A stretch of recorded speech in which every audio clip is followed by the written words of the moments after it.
First March Sunday. மன்னிப்பின் சக்தி.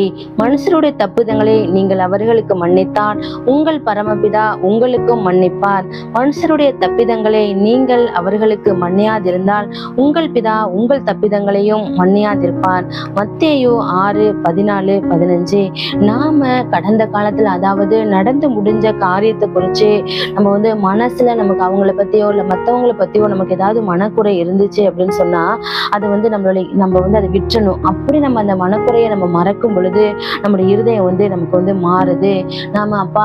அதை நம்ம மன்னிக்கணும், அவங்கள மன்னிக்கணும் அப்படின்னு சொல்லிட்டு நம்ம நினைக்கும் போதே நம்ம கடவுள் ஏசப்பாவோட ஆவி நம்மளை ஒரு புது மனுஷரை போல நம்மளை ஆளாக்குது.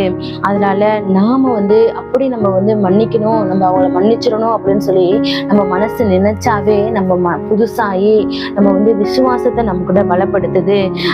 நம்ம தேவனோட இரக்கம் நம்ம கிட்ட கிடைக்கும். அதனால நாம மன்னிப்பை நம்ம தேடணும். அதாவது நம்ம கிட்ட தப்பு செஞ்சவங்களை நம்ம மன்னிக்க கற்றுக்கொள்ளணும். அப்படி நம்ம மன்னிக்கும் பொழுது ஏசப்பாவோட விடுதலையும் ஆசீர்வாதமும் நம்மளோட வாழ்க்கையில கிடைக்கும். ஜெபம். மன்னிப்பின் தேவனே, இன்று நாங்கள் பிறரை மன்னிக்க உதவும். ஆமேன்.